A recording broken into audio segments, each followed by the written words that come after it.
ndagusoje cyane kandi mwaye ikaze wo kunda gukurikirana ibiganiro byacu ku Muvuduko TV. Nawe niba utarakora subscribe ikora aka kanya ubundi ujye ubona ibiganiro ndetse n'inkuru zigezweho, ukurikirane isi aho igeze ndetse udacikamwe n'amakuru yose agezweho.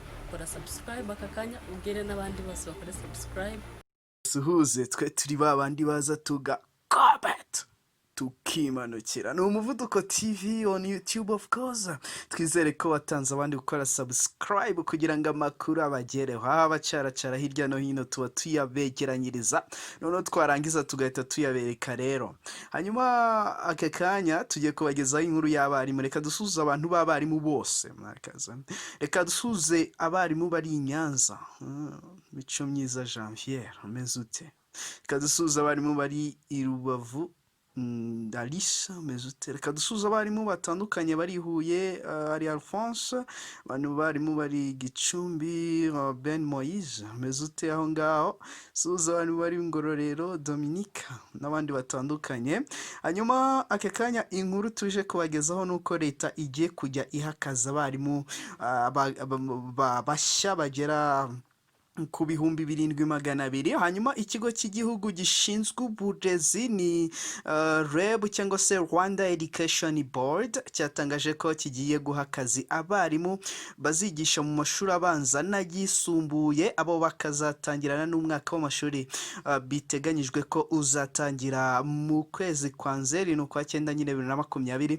Hanyuma ikigo cy'igihugu gishinzwe iterambere ry'uburezi mu Rwanda kivuga ko gahunda yo gushaka abarimu mu mwaka w'amashuri 2020-2021 izaba ariyo nini ibayeho, kuko abagera ku bihumbi 7,214 aribo bakenewe. Ni umwe mu mibare itarigeze ikenerwa mu barimu mu Rwanda. Hanyuma ukongera abarimu bigamije kugabanya ubucucike mu mashuri abanza ndetse n'ayisumbuye mu Rwanda, aho kuri amashuri abanza umwarimu umwe abarirwa mu banyeshuri 59, naho mu mashuri yisumbuye akaba ashobora kubarirwa abarimu 29. Ariko kandi gato yatugarutse abarimu bari mu mashuri yisumbuye, hari ibigo bimwe twagiye dusura nk'Umuvuduko TV tugasanga hari ibigo nk'ikigo bigo bimwe ugasanga hari ikigo mu ishuri rimwe rifite abana bagera kuri 73. Umuyobozi w'ikigo cy'igihugu gishinzwe iterambere ry'uburezi mu Rwanda REB ni Dr Irene Ndayambaje yavuze ko guverinoma irimo kubaka ibyumba by'amashuri bityo hanakenewe abandi barimu. Yongeyeho ko kandi hategerejwe ubujyanama bwa guverinoma ku buryo bwo gusubukura igikorwa cyo gushaka abarimu. Ati igikorwa cyo gushaka abarimu cyahagarariye mu gutanga ibyangombwa bisaba akazi. Tuzasubukura kugenzura ibyangombwa by'abarimu hanyuma dutangire kubohereza aho bazigisha mbere ya Nzeri. Rero abarimu urumva ko aho gukora ikizamini ahubwo bazajya boherezwa. Mu Rwanda hari abanyeshuri biga mu mashuri abanza bagera kuri 2,2,479 n'abantu 366 ndetse n'abandi bangana n'ibihumbi 636 n'abantu 162 mu mashuri yisumbuye. Gusa iyi mibare iziyongera ubwo umwaka w'amashuri uzaba wongeye gutangira muri Nzeri. Mu mashuri abanza higishamo abarimu bagera ku bihumbi 41,573, naho mu mashuri yisumbuye ho hakigishwamo abarimu bagera ku bihumbi 21,990. Umuyobozi w'ikigo cy'igihugu gishinzwe iterambere ry'uburezi mu Rwanda ni REB Dr Ndayambaje avuga ko biteguye ko umubare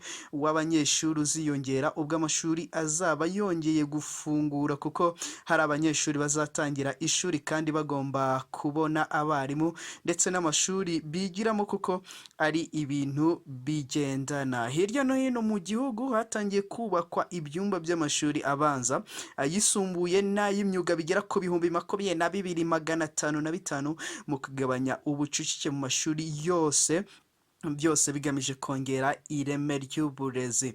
Leta y'u Rwanda rero igiye kongera abarimu mu mashuri abanza n'ayisumbuye boherezwa kugira ngo bakore ikizamini.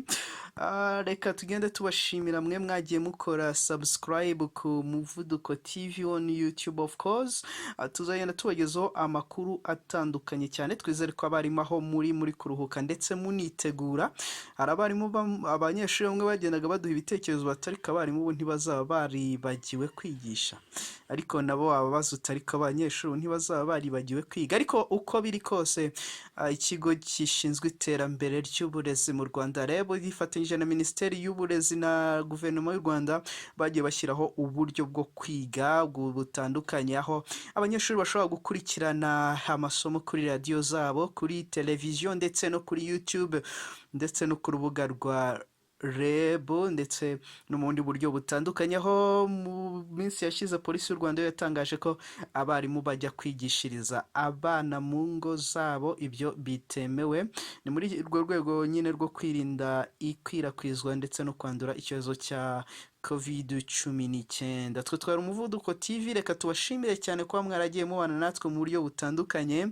Mwumvise ko nyine inkuru twabagezagaho nuko ikigo gishinzwe iterambere ry'uburezi mu Rwanda REB cyavuze ko aho kugira ngo abarimu bakore ibizamini ahubwo kizajya kibohereza, kuko hari abarimu benshi basaga 72,000 bagiye gukenerwa mu mashuri abanza n'ayisumbuye. Byose birihuta, ariko kandi kugira ngo bitagusiga no kugenda ukagendana n'Umuvuduko TV of course on YouTube. Reka tubashimira abagiye babikora, mugiye mukora subscribe ndetse munagenda munakora kukazogera kugira ngo amakuru yose ajye bageraho.